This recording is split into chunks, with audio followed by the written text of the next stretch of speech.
नमस्कार, एकल भारत के खास कार्यक्रम स्पॉटलाइट में आप सभी का बहुत बहुत स्वागत है। मैं हूं आपके साथ सृष्टि शुक्ला।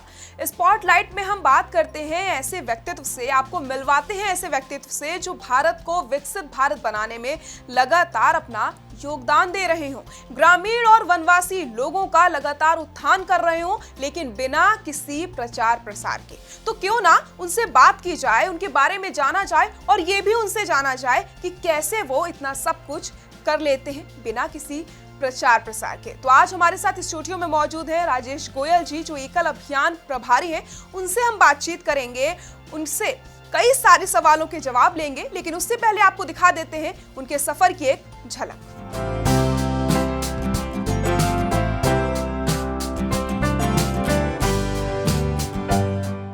मोती कभी भी किनारे पे खुद नहीं आते, उन्हें पाने के लिए समुंदर की गहराई में उतरना पड़ता है और सफलता की कहानी लिखने के लिए कठिनाइयों के रास्तों से होकर गुजरना पड़ता है। साथ ही व्यक्तिगत प्रेरणा जीवन के लगभग सभी पहलुओं को बनाए रखने की कुंजी है। यदि हम प्रेरित नहीं हैं, तो सब व्यर्थ है। हमें अपने जीवन में कुछ ऐसा करना चाहिए कि हमारी सफलता की कहानी देखकर और लोग प्रेरित हो सके। अपने जीवन में इसी प्रकार की प्रेरणा लेकर चले एकल अभियान प्रभारी राजेश गोयल, जिनकी सफलता की कहानी बहुत से लोगों के लिए प्रेरणा है। प्रतिभाशाली व्यक्तित्व के धनी राजेश गोयल, जिनका जन्म 1967 में देश की राजधानी दिल्ली में हुआ। उन्होंने अपनी पढ़ाई लिखाई भी दिल्ली से ही पूरी की और साल 2000 में खुद की फर्म बनाई। लेकिन अभी भी ये सफर नहीं रुका। मेहनत करने वाला व्यक्ति कभी रुकता नहीं है। जिस दिन से हम अपने अंदर अपने लक्ष्य को पाने की जिद ले आए, उस दिन से हमारे सफल होने का रास्ता खुल जाता है। और जब हम सफल हो जाते हैं, तो हम अपने समाज को आगे बढ़ाने के लिए विचार करते हैं, सोचते हैं कैसे उनका उत्थान हो जहां आज भी साधन नहीं पहुंच पाए हैं, यानी वनवासी और ग्रामीण क्षेत्र, जिन्हें आगे बढ़ाने के लिए हमें किसी एक ऐसी संस्था से जुड़ना होता है जो निस्वार्थ भाव से समाज सेवा कर रही हो, यानी एकल अभियान, जिसे साल 2013 में राजेश गोयल ने अपना साथी बनाया और बहुत कम समय में कई पदों को संभालते हुए एकल के प्रमुख पद का दायित्व भी वो निभा रहे हैं और राष्ट्र के विकास में अपना योगदान दे रहे हैं। अब तक के सफर में श्री राजेश गोयल के बारे में एकल के सहयोगियों का क्या कहना है, सुन लेते हैं। राजेश गोयल जी को एकल में आए हुए मेरी जानकारी के मुताबिक 8-10 वर्ष हुए हैं। 8-10 वर्ष में राजेश जी ने एकल को बहुत अच्छी तरह से जाना है, समझा है और जहां आवश्यकता होती है राजेश एकल में वहां पहुंच जाते हैं। और सबसे अच्छी खासियत राजेश जी में ये है कि वो टू द पॉइंट चलते हैं और निष्पक्ष होकर के चलते हैं और इनको किसी पद का लालच नहीं है। ये एक कार्यकर्ता हैं और कार्यकर्ता थे और अपने आप को कार्यकर्ता मान के ही आगे चलते हैं। ये इनकी खासियत है। राजेश गोयल जी एकल के एक डायमंड पर्सनालिटी हैं। उन्होंने बड़े सुलझे हुए व्यक्तित्व के मालिक हैं और बड़े अच्छे थॉट्स वो लेके आते हैं। किसी भी बात की, किसी भी सजेशन पे, किसी भी सॉल्यूशन निकालना है। ऑर्गेनाइजेशन में बहुत माहिर हैं, बहुत अच्छे हैं, समन्वय बहुत अच्छा करते हैं, सबको हैंडल बहुत अच्छी तरह से करते हैं, आइडियाज़ बहुत अच्छा लेके आते हैं। तो I wish him very good luck for always. Rajesh Goyal ji इस समय हमारे एकल अभियान के प्रभारी हैं और हम सब कोई भी विषय हो या समस्या हो तो उनके पास पहुंच जाते हैं। राजेश जी की विशेषता ये है कि वे हर एक की बात बहुत ही धैर्य से और शांत भाव से सुनते हैं और उस पर गंभीरता से विचार भी करते हैं और बिना विचलित हुए या मन खराब किए वो उसका समाधान भी हमें बता देते हैं। मुझे लगता है कि संगठन के लिए वे एक बहुत बड़े एसेट के रूप में हैं। हमें उनसे बहुत समाधान मिलता है। तो राजेश जी के सफर की झलक तो आपने देख ली, तो आइए अब चर्चा की शुरुआत करते हैं, उनसे बातचीत हम करते हैं। राजेश जी, बहुत बहुत स्वागत है आपका। मेरा सबसे पहला सवाल आपका यही है कि अपने फर्म को आपने स्टार्ट किया, काफ़ी साल हो गए, और प्रोफेशनल लाइफ अगर देखी जाए तो आप बेहद खुश थे, आपको जो चाहिए था वो आपको मिल चुका था। फिर आप कैसे समाज सेवा की तरफ आए, कहाँ से ये इच्छा जागी, और पिछले कई सालों से आप एकल अभियान के साथ भी जुड़े हैं, तो ये कैसे मुमकिन हो? एक परिवार की जो अपब्रिंगिंग होती है या आसपास की जो अपब्रिंगिंग होती है, आपके माँ बाप का जो संस्कार दिए होते हैं, उसमें कहीं ना कहीं समाज का पार्ट ज़रूर होता है। तो एकल में जुड़ने की कहानी भी बहुत इंटरेस्टिंग है। बेसिकली मैं बहुत पीछे रहने वाला व्यक्ति था शुरू से, कि आगे बढ़ के इवन कोई जानकार मेरे रास्ते में आता था तो मैं रास्ता भी बदल लेता था, मैं उस तरह का एक व्यक्ति था। लेकिन क्या होता था कि मेरे पिताजी साउथ दिल्ली में हरि सत्संग समिति में एक्टिव थे, तो मेरा काम क्या होता था कि मैं उनको बैठक में लेके जाता था और वापस लेके आता था। तो मैं उस बैठक में जाने से भी कतराता था। तो परंतु अब उसको दुर्भाग्य कहिए, सौभाग्य कहिए, एक बैठक में मेरी श्याम जी से मुलाकात हुई। तो औपचारिकतावश कहिए, मैंने उनको कहा कि आप भाई साहब घर आइए कल, तो भोजन पर आइए। तो अगले दिन क्या था कि मेरा इंटरव्यू लेने 3 लोग आ गए। श्याम जी थे, माधवेंद्र जी थे, और एक प्रचारक स्नेहपाल जी। तीनों लोग आए और रात का भोजन करके परिवार के साथ मिलकर उन्होंने क्या कि आपको क्या दायित्व दिया जाए। तो मुझे तो कुछ उस टाइम ये भी नहीं था कि क्या दायित्व है, कैसे है, क्या है। तो मुझे स्टार्टिंग हुई एकल संस्थान में, क्योंकि प्रवीण आर्य जी भी साथ आए थे एकल संस्थान में।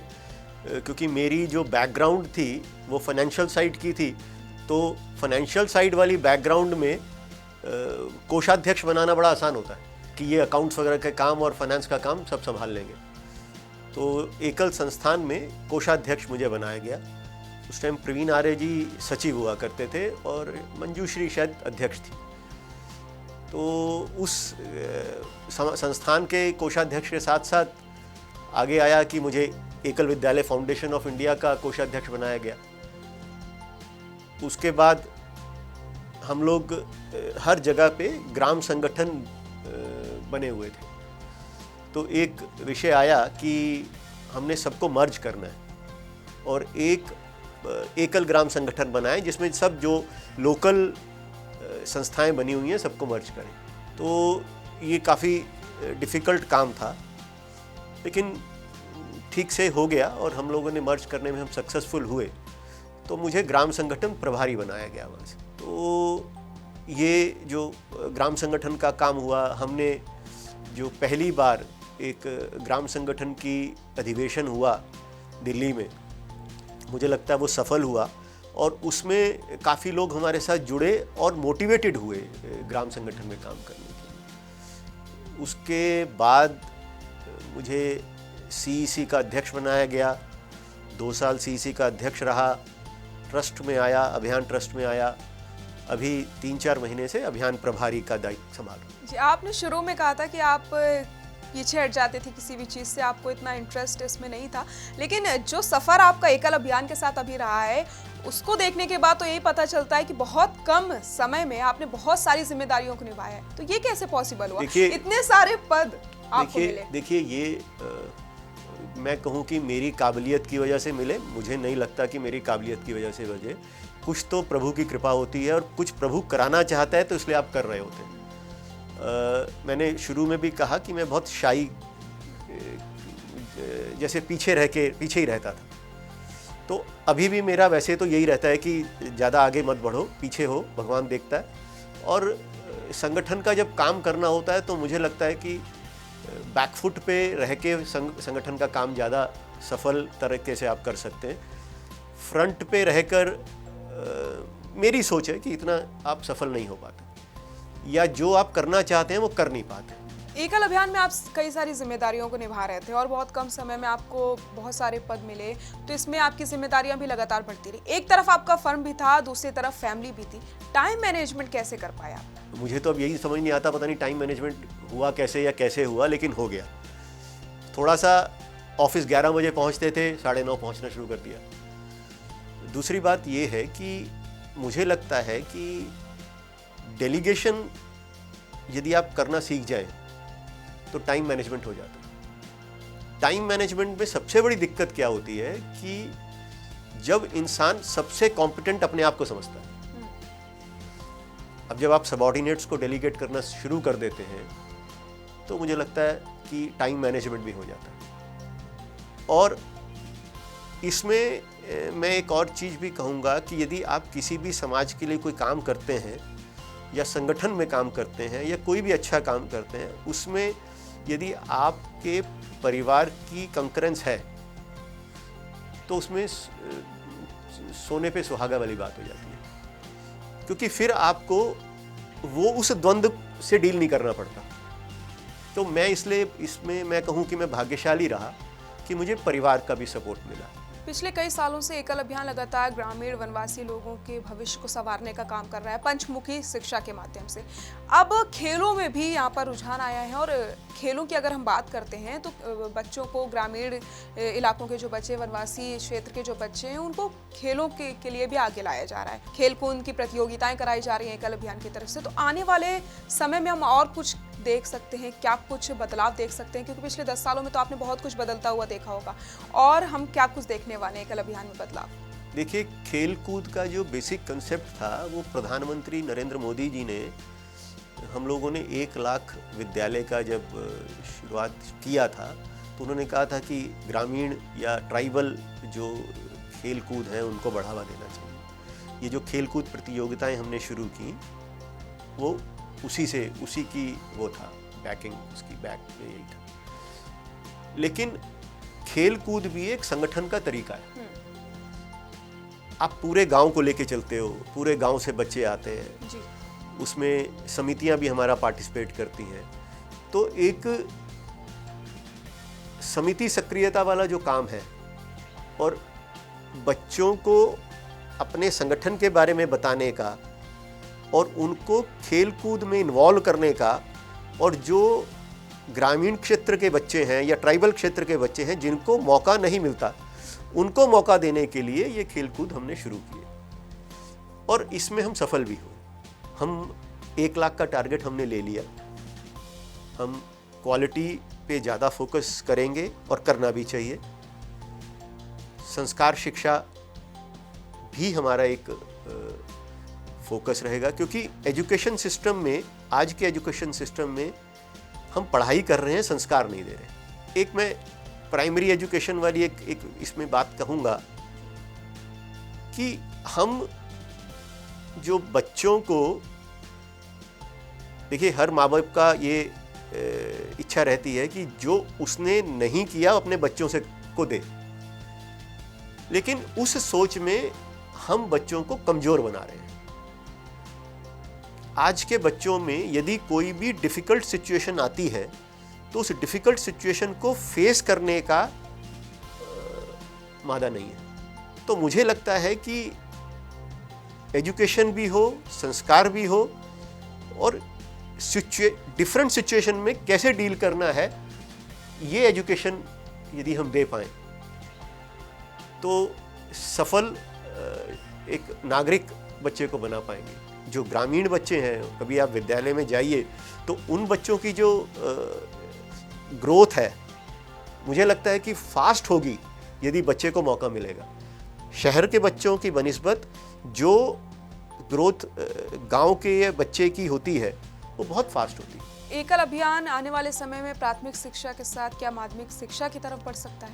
देखिए, अभी हमारा कोई भी ऐसा विचार नहीं है कि प्राथमिक शिक्षा से हम माध्यमिक शिक्षा में जाएं, क्योंकि कई बार जब फोकस से कोई संगठन हटता है ना, तो वैसी आपको आउटपुट वैसा नहीं आएगा जैसा आप एक्सपेक्ट करते हैं। तो मुझे लगता है हमारा कोई माध्यमिक शिक्षा में जाने का कोई प्लान नहीं है। आज की एजुकेशन जो है वो मॉडर्न एजुकेशन पूरी तरीके से है, तो आज आपको क्या लगता है कि आज की एजुकेशन में प्राथमिक स्तर पर क्या कुछ बदलाव लाने की ज़रूरत है? किस चीज़ की कमी है? मैंने जैसे पहले भी कहा कि जो आज की एजुकेशन सिस्टम है, हम जो बच्चे हैं उनको सिर्फ एक अच्छे नंबर लेने वाले बच्चे बना रहे हैं। जो उसकी ओवरऑल डेवलपमेंट वाली बात है, वो किताबी ओवरऑल डेवलपमेंट तो है, लेकिन जो एक्चुअल डेवलपमेंट होती है वो कहीं ना कहीं बच्चे की नहीं है। एकल अभियान में अक्सर जब भी हम किसी से बात करते हैं तो वो उनका जो अनुभव होता है वन यात्रा का और प्रवास का बहुत ही अच्छा अनुभव होता है। और वो अक्सर मैंने जितने भी इंटरव्यू लिए उनसे यही सुना है कि जब वन यात्रा पर हम गए तो हमें बहुत ही अच्छा लगा, उसके बाद फिर हम रुके नहीं, लगातार काम कर रहे हैं। तो आपका कोई ऐसा अनुभव एकल अभियान के साथ या कोई प्रवास का अनुभव जो आप शेयर करना चाहें? देखिए, वन यात्रा एक हमारा जैसे कहते हैं किसी भी नए व्यक्ति को जोड़ने का साधन है। मैं भी गया था, लेकिन ठीक है, वो वन यात्रा बहुत प्रभावित करती है, आपको काम करने के लिए बहुत मोटिवेट करती है। मुझे लगता है कि मेरा जो झारखंड वाला प्रवास रहा वो शायद काफ़ी लर्निंग रही उसमें, क्योंकि उसमें आपने एकल का पूर्ण रूप देखा। आज की जनरेशन के लिए आपकी तरफ से कोई मैसेज? यानी आज की जनरेशन, देखिए, जो नेक्स्ट जनरेशन होती है पहली जनरेशन से ज़्यादा काबिल होती है, ये मैं हरकत मानता हूँ। और सिर्फ यही है कि अपने प्रोफेशन के साथ साथ थोड़ा सा सोसाइटी के लिए, परिवार के लिए टाइम होना चाहिए। और सिर्फ प्रोफेशन को लेके ही मत चलिए। आपकी जो तरक्की है, प्रोफेशनल ग्रोथ डेवलपमेंट तो है ही है, लेकिन यदि समाज में आप क्या कंट्रीब्यूट करते हैं वो भी ज़रूरी है। और टाइम की जहाँ तक बात है, ये कभी ना कहिए कि मेरे पास टाइम नहीं है।